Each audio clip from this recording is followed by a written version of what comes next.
नमस्कार दोस्तों, मैं हूं राजन तिवारी और आप देख रहे हैं ज्योतिष मंत्र। देखिए, मैंने अपना जो पिछला वीडियो बनाया था उसमें मैंने आपको बताया था कि किस प्रकार से आप जो है अपने इष्ट देव को पहचान सकते हो। अगर आपने वो वीडियो नहीं देखा तो इस वीडियो के डिस्क्रिप्शन बॉक्स में वो उसका लिंक मिल जाएगा, वहां से आप उसको देख सकते हो।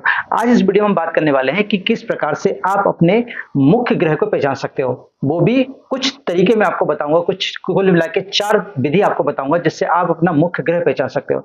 अब आप बोलोगे कि मुख्य ग्रह क्या होता है, इसका जानना क्यों जरूरी है। तो देखिए, अपनी कुंडली, जो भी हमारी कुंडली होती है, कुंडली का जो सबसे मेन ग्रह होता है उसी को मुख्य ग्रह बोलते हैं। यानी जो ग्रह सबसे ज्यादा उसमें प्रभाव डालता है, इसी ग्रह को हम मुख्य ग्रह बोलते हैं।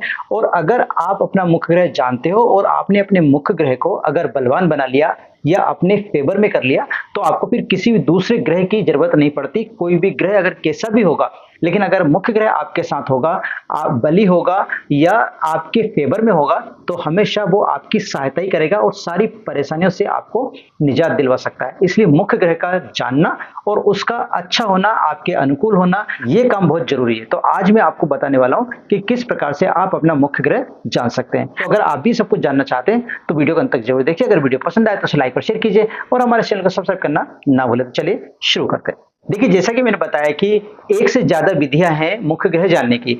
मैं कुल मिलाकर 4 विधियों के बारे में आपको बता रहा हूं। सबसे पहली विधि तो है लग्नेश के द्वारा, कि आपकी लग्न का जो स्वामी है उससे आप अपना मुख्य ग्रह जान सकते हो। दूसरा है बलि ग्रह, यानी कि आपकी कुंडली में कौन सा ग्रह सबसे बली है, उस तरीके से आप जान सकते हो। तीसरा है हस्तरेखा के थ्रू और चौथा है आपके व्यवहार के हिसाब से। यानी कुल मिलाकर 4 तरीके हैं जिससे आप अपने मुख्य ग्रह का पता लगा सकते हो। लेकिन मैं आपको फिर बता रहा हूं कि जो सबसे पहला मैंने लग्नेश का जो बताया है, लग्न के हिसाब से मुख्य ग्रह का जानना ज्यादा सटीक माना जाता है, ज्यादा आपका प्रभावकारी होगा। तो मैं आज आपको सभी के बारे में बताऊंगा थोड़ा थोड़ा। लेकिन मुख्य ग्रह जो है अगर लग्नेश के हिसाब से जान सकते हो तो बहुत ही अच्छी बात है। लेकिन फिर आप कहोगे कि लग्नेश हमें पता नहीं है और लग्नेश कैसे निकालते हैं, कुंडली देखना हमें आती नहीं है। तो सबसे पहले मैं आपको हस्तरेखा के थ्रू बताता हूं, क्योंकि हाथ सभी के पास है और हस्तरेखा भी सभी के पास होगी। तो इसलिए मैं आपको हस्तरेखा के थ्रू बताता हूं कि किस तरह से आप अपना मुख्य ग्रह जान सकते हो। तो देखिए, जैसे अपने हाथ, ये हाथ है और इसमें सभी उंगलियों के नीचे आपको कुछ ना कुछ थोड़ी थोड़ी मोटा मोटा भाग दिख रहा होगा, उसी को हम पर्वत बोलते हैं। ठीक है, यानी कि हर उंगली के नीचे एक छोटा उभरा हुआ भाग दिखता है, उसको हम क्या बोलते हैं, पर्वत। और जो उंगली जिस ग्रह की होती है उसी का वो पर्वत होता है। जैसे मान लीजिए पहली उंगली की हम बात करते हैं, तो ये बृहस्पति की उंगली है, तो इसको बोलेंगे बृहस्पति का पर्वत। ये जो सबसे बड़ी उंगली होती है वो होती है शनि की, तो इसको बोलेंगे शनि का पर्वत।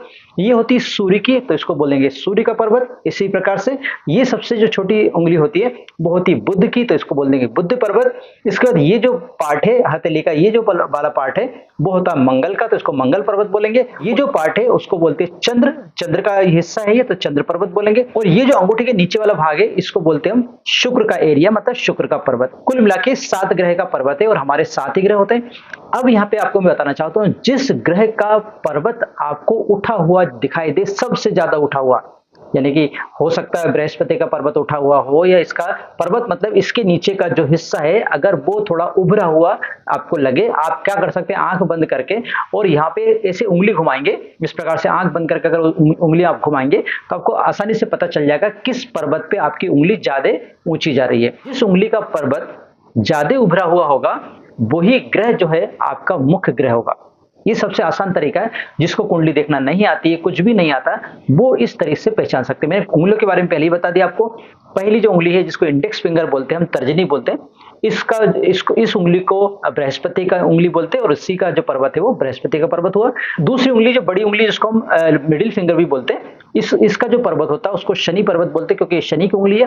फिर इसको रिंग फिंगर बोलते हैं, हमको मालूम है। और रिंग फिंगर के नीचे का जो पार्ट है उसको हम सूर्य पर्वत बोलते हैं। ये कनिष्ठ का है, सबसे छोटी लिटिल फिंगर जिसको हम बोलते हैं। उसके जो नीचे का पार्ट है वो बुध का एरिया है, यानी बुध पर्वत हुआ। यहाँ का जो एरिया हुआ ये वाला, ये जो होता है हमारे मंगल का होता है। 2 मंगल होते हैं वैसे, एक यहाँ पर एक यहाँ पर, तो हम इसकी बात कर रहे हैं अभी।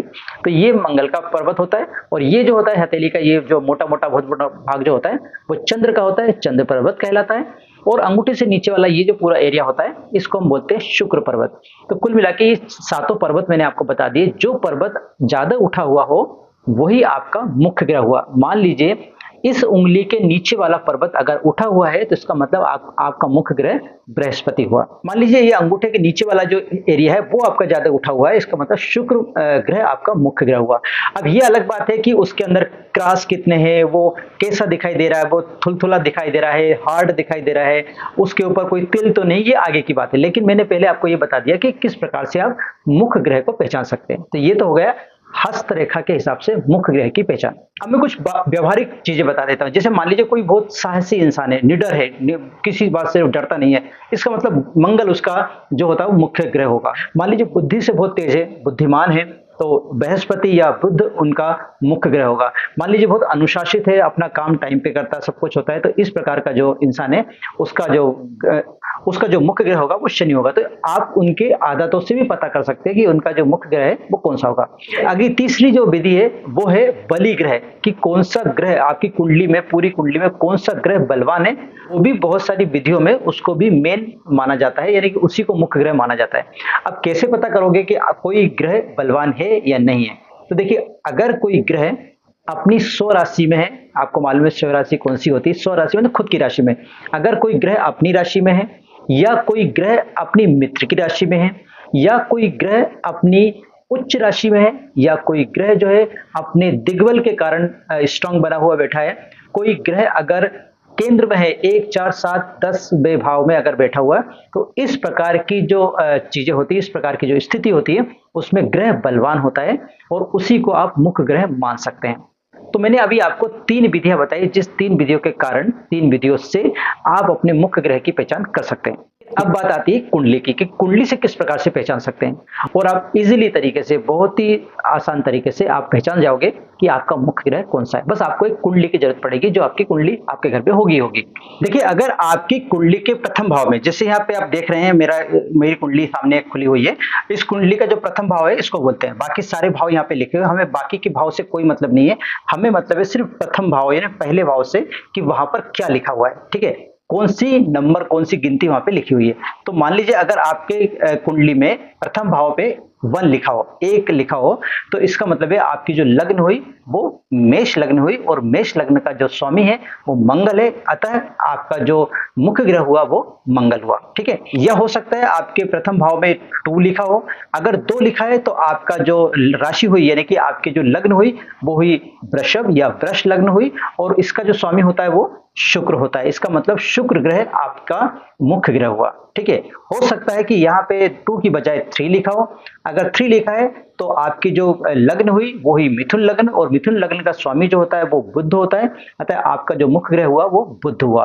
हो सकता है कि आपके यहाँ पे 4 लिखा हो, प्रथम भाव में 4 लिखा है, तो इसका मतलब कि आपकी जो लग्न हुई वो कर्क लग्न हुई, और कर्क लग्न का जो स्वामी होता है या कर्क राशि का जो स्वामी होता है वो चंद्र होता है, अतः आपके जो मुख्य ग्रह हुआ वो चंद्र हुआ। ठीक है, अब बात करते हैं, मान लीजिए यहाँ पे 5 लिखा हो सकता है 5 भी लिखा हो सकता है। तो अगर 5 लिखा है तो इसका मतलब सिंह आपकी राशि लग्न हुई, और सिंह लग्न का जो स्वामी होता है या सिंह राशि का जो स्वामी होता है वो सूर्य होता है, अतः आपका जो मुख्य ग्रह वो सूर्य है। ठीक है, अब हम बात कर लेते हैं अगले नंबर की। अगर मान लीजिए यहाँ पे 5 की बजाय क्या लिखा हो, 6 लिखा हो, 5 की बजाय अगर यहाँ पे 6 लिखा हो, तो आपका जो लग्न हुआ वो हुआ कन्या, और कन्या लग्न का यानी कन्या राशि का जो स्वामी होता है वो बुध होता है, अतः आपका जो मुख्य ग्रह हुआ वो बुध हुआ। ठीक है, अब बात करते हैं नेक्स्ट राशि की, जो है 7। अगर यहाँ 7वां नंबर लिखा है, 7 नंबर लिखा है, इसका मतलब 7वीं राशि है। इसका मतलब आपका जो लग्न है, आपकी जो लग्न है इस कुंडली के हिसाब से वो हुई तुला, और तुला का जो स्वामी होता है वो शुक्र होता है, अतः आपका जो मुख्य ग्रह है वो शुक्र है। ठीक है, मान लीजिए आपके यहाँ पे लिखा है 8, 8वीं राशि है। 8वीं राशि वृश्चिक राशि होती है। वृश्चिक राशि का जो स्वामी होता है वो मंगल होता है, अतः आपका जो मुख्य ग्रह हुआ वो मंगल हुआ, यानी अगर आपकी लग्न वृश्चिक है तो आपका मुख्य ग्रह क्या हुआ, मंगल हुआ। ठीक है, अब बात कर लेते हैं अगली राशि की। अगर मान लीजिए यहाँ पे 9 लिखा है, 9 नंबर लिखा है, तो ये धनु राशि होती है, यानी धनु लग्न होती है, और धनु लग्न का, धनु राशि का जो स्वामी होता है वो बृहस्पति होता है। इसका मतलब आपका जो मुख्य ग्रह है वो बृहस्पति है। ठीक है, इसके बाद हो सकता है यहाँ पे 10 लिखा हो, इस राशि के यानी प्रथम भाव पे 10 लिखा हो, 10 लिखा हो, 10वीं राशि, क्योंकि मकर होती है और मकर राशि का जो स्वामी होता है वो शनि होता है, अतः आपका जो मुख्य ग्रह हुआ वो शनि हुआ। चलिए हम बात कर लेते हैं 11 की। अगर मान ली आपकी प्रथम भाव में 11 लिखा है, यानी कि कुंभ आपकी लग्न हुई और कुंभ राशि का स्वामी शनि है, अतः आपका जो मुख्य ग्रह हुआ वो क्या हुआ, शनि हुआ। ठीक है, अब लास्ट राशि होती है 12। अगर मान लीजिए 12 लिखा है आपके प्रथम भाव में, यानी आपकी कुंडली के प्रथम भाव में अगर 12 लिखा है, इसका मतलब मीन राशि है, और मीन राशि का जो स्वामी होता है, यानी मीन लग्न का जो स्वामी होता है वो होता है बृहस्पति। इसका मतलब आपका जो मुख्य ग्रह क्या हुआ, बृहस्पति हुआ। तो इस तरह से मैंने 4 विधियों के द्वारा आपको आपके मुख्य ग्रह के बारे में बताया। आपको जो ठीक लगे, वैसे तो अगर आपके पास कुंडली है तो कुंडली के हिसाब से आप देख लीजिए, लग्न के हिसाब से, मतलब कौन सी लग्न आपकी है उसी लग्न के हिसाब से आप अपना मुख्य ग्रह को डिसाइड कर सकते हो। अगर कुंडली उपलब्ध नहीं है फिर आपके पास 2 ही विधि बचती है, एक बचती है हस्तरेखा की और दूसरी बचती है व्यवहार वाली।